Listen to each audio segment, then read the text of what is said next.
Africa is Open for Business was his first publication, which turned out to be a bestseller in 2014. Now Victor Kgomoeswana has returned with a new offering, Africa Bounces Back.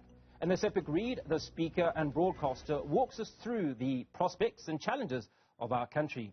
In the intense 30 or so chapters, Victor looks at some of the most relevant topics in the book, starting with tourism, which suffered an international fall of almost 80% in 2020, but which remains a key contributor to the GDP. Also, Ethiopian Airlines escaped the biggest lockdown in recent history, raising the question, what can our national carrier learn from the East African airline? Joining me now in studio is author Victor Kgomoeswana.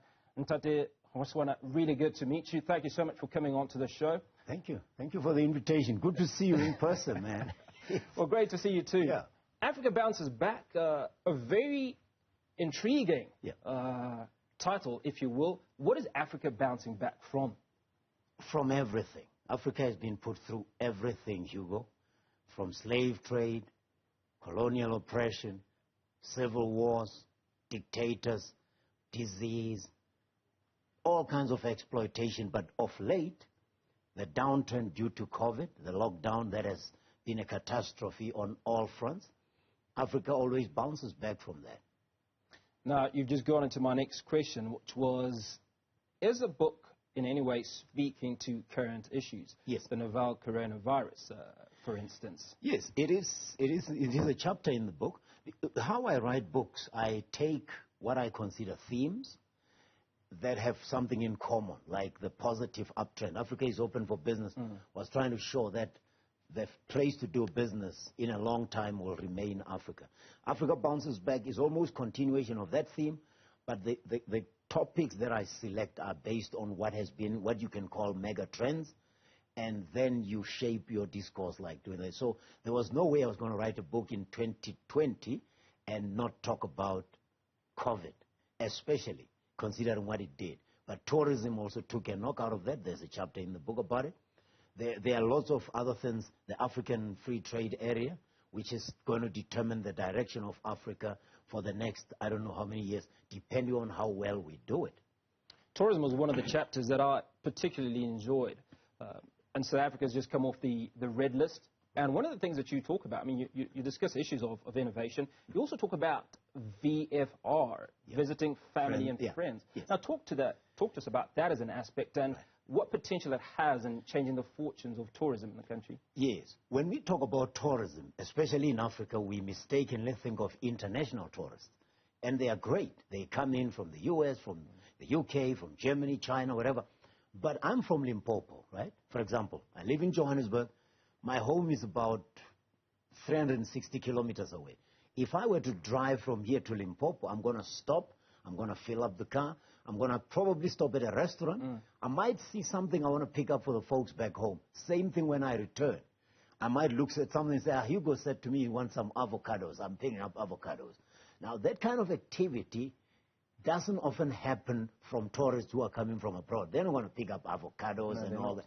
But most of all, while I'm in Polokwane or in the villages, I look for entertainment.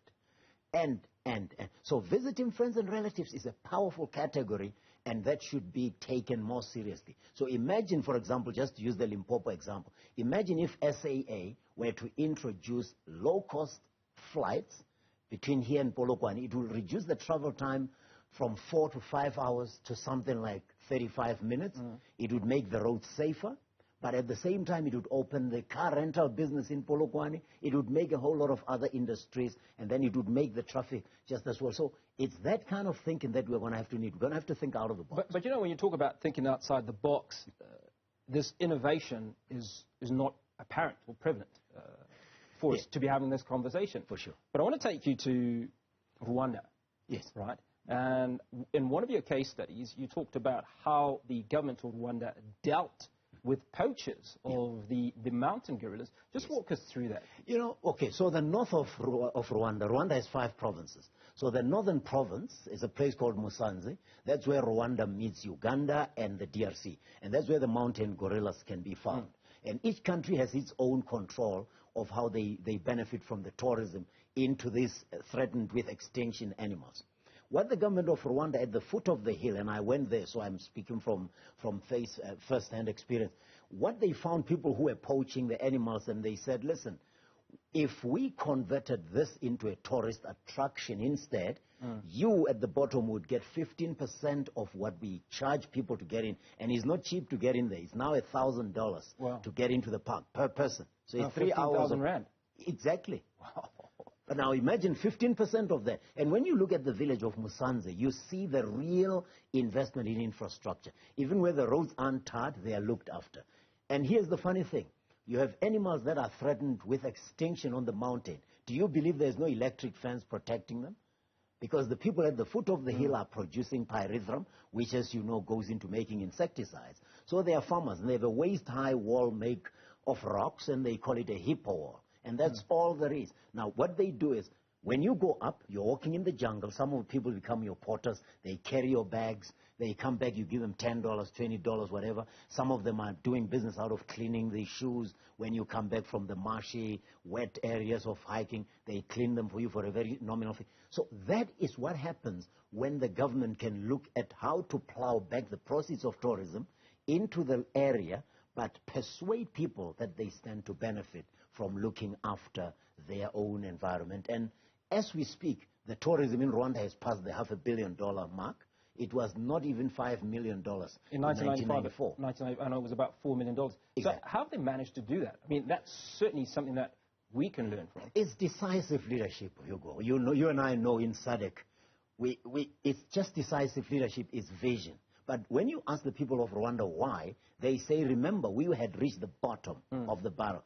We knew we couldn't go any lower, and we had to find a way. But now you need decisive leadership, somebody who understands as a leader that we need to build this industry and aggressively go after it. But at the moment, we're not quite in agreement. We're still thinking like member states. We're thinking like small cities. Listen to how we market tourism. We'll say Gauteng tourism, Limpopo tourism. What is that? A tourist has an experience. They can travel from Cape Town to Zambia. They just want to know that the in and out. That kind of integrated regional approach, but also making sure that we take advantage of the Africa Free Trade Area, which comes with a free movement of people, to make sure we remove the visas as much as possible, making sure that people can move freely. Because I would rather have somebody come from Zimbabwe, stay in my hotels, buy from my restaurants, than try and charge them $30 for a visa fee.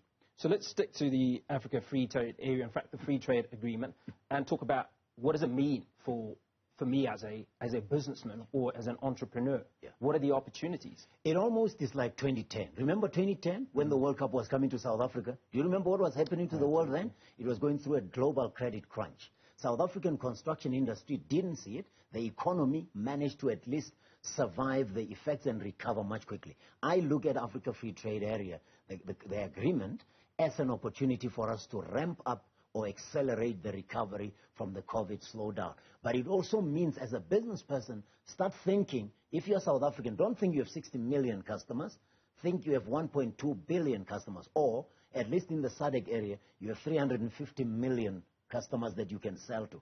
Think like that, because then you're going to start looking for alliances.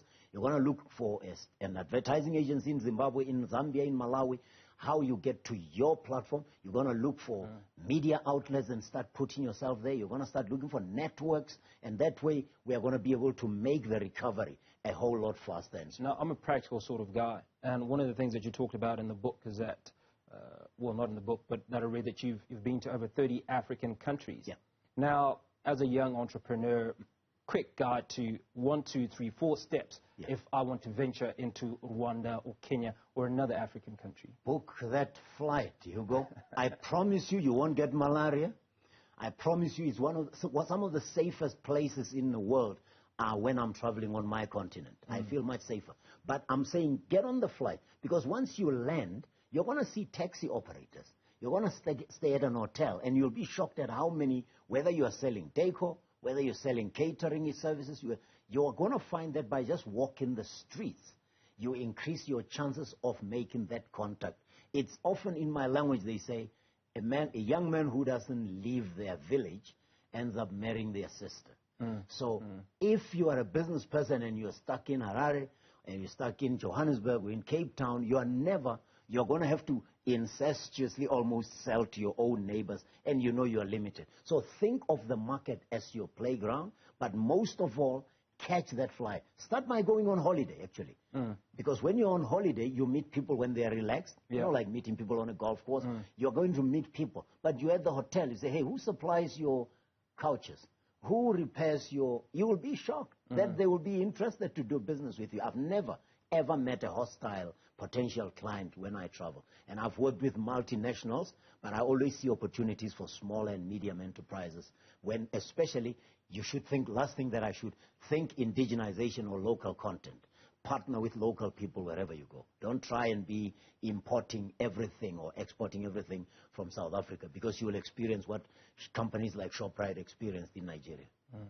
Now, one of the things that many of us do is we assume that great ideas are the preserve of those in the West. But Virgin Australia shut down, thousands of people lost their jobs. Locally, well, on the continent, Ethiopian Airlines has been blossoming in what has been a very difficult environment. How have they managed to do that? Number one, they don't import CEOs. Ethiopian Airlines is run by Ethiopians. The government is very decisive. They understand that it's an airline. It's supposed to make sense financially as a commercial airline. They don't interfere a lot. They allow the airline management to develop, and that's why they have become already trainers of pilots. But what they did, they looked at corridors along the African continent and linked the African continent to places like China. Remember when the shutdown happened in January, February of 2020, they were among the last airlines to stop flying. That they did. But then they became even more innovative. They said, okay, people aren't moving, but we need to move cargo sanitizers, we need to move masks, we need to say, hey, they changed some of their airplanes into cargo airplanes. That's why they remain profitable. But it's just being decisive, having government for leadership, political level, but not interfering with the day-to-day running, and must possibly look for opportunities, open those routes that travel is not. So they go where there's no travel channel, and they open the links. And you saw they opened China, they opened the US, but it's just running a tidy ship as a business and not interfering too much. The problem with SAA is there was just too much interference from the government. And looks like there will remain to be a lot of interference. You saw they tried to fly into Kinshasa, the flights didn't take off, and I'm thinking, goodness. But we can learn a lot from Ethiopian Airlines. Now, your first book, Africa is Open for Business, and that's a mantra by which President Emmerson Mnangagwa of Zimbabwe has been going by. Now, we talk about Africa being open for business, but there are many impediments. I mean, various policies such as Zimbabwe's indigenous policies or the land expropriation without compensation that's being muted in this country. Are these policies akin with open for business? They are controversial, but let's just say this. Open for business if inclusion is the end goal. So the problem where you see expropriation is because we have fallen into the trap of exclusive economics, where the few people, you know the numbers, you're in this industry, 1% of the world population controlling over 80% of the wealth. Now, that is not sustainable. It doesn't matter who or where you are. So in Africa, yes, there are policies that are not as progressive, but often it's the interplay of corruption, which, by the way, I must say, they are corrupt African politicians, but let's not forget that the other side of the corruption equation is a multinational CEO who's willing to pay a bribe. So all these things open for business. It doesn't mean exploitation. It means let's think win-win. Let's think partnerships. Let's think indigenous content, localization, and that way open our minds to the possibilities, and we will see what happens. If you are not willing to share, you're not willing to collaborate with the locals, you're going to struggle, because you're going to run into all these nationalisms that are emerging. And it's not just an African thing. When the G7 ministers came together and said, we're going to tax 15% flat rate all the multinationals of Essenza, they were beginning to see that there's too much transfer pricing and aggressive tax planning that takes away revenues from even developed countries now. So it's about ESG, environmental responsibility, social responsibility, and good governance when you do business on the continent. You've got to consider all those things, and you'll see that it's open. Otherwise, if you think you're going to shove brown envelopes under the table, and you're just going to trip on your own enthusiasm and exuberance. Well, speaking of decisiveness, let's talk about the cocoa industry and what's happening. Yeah. Oh, I love that. I love that. Ghana, Cote d'Ivoire account for more than 60% of the cocoa, which goes into making chocolate. But as you know, the chocolate companies are Swiss, they're French, they're what? Now, what they did, they said, okay, we know we have got the raw materials, the inputs, but our farmers are being exploited, first of all. We want to get them a minimum price of $2,000, $4,000 per ton, whatever. And then they collaborated and said, we will hold back the production until we can get the price. We saw a similar thing with John Magufuli with cashew nuts in Tanzania. People said he was interfering. He wasn't interfering. He was making sure that we don't continue to export commodities to countries that will make good products out of them and sell them to us expensively. So that collaboration became, if you like, the cartel. But hey, we have OPEC, which is a cartel in the oil industry. The decisiveness was not only about making sure the farmers get good prices, but also making sure we build the chocolate industry in these two West African countries. The benefits will flow over to two other cocoa producers of West Africa, Nigeria and Cameroon. And that belt in the Bight of Benin will be now the real chocolate factory of Africa. Think about what it could mean to be able to now not only export cocoa, but sell chocolate to at least 300 million people in the ECOWAS, 15 ECOWAS countries. Final question. What was it that Nana Akufo-Addo did, thought, said? What was his thinking that resulted in this happening that other African leaders can learn from? Again, just being decisive. Ghana has been a democracy for a very long time. I think he understood that nobody's going to walk into you, two countries producing over 60% of cocoa, and help you out. You've got to help yourself. But he understood that regional collaboration is important. So he didn't say, I'll be the hero. He said, let me go to Cote d'Ivoire and see if my counterpart, Ouattara, can get on board. And then they lobbied the cocoa farmers who have been exploited for a very long time. So it's common sense, it's communication, it's regional collaboration, and most of all, it's believing in the power that we have as Africans, believing that we can take our own destiny into our own hands. Ntate Victor Kgomoeswana, thank you so much for coming on to the show today. It's been an intriguing conversation, and that book, if I could just hold it up. There you go. Yeah, here it is. I've read it. It's an absolutely enjoyable read. Africa Bounces Back, case studies from a resilient continent, something that you need to get onto.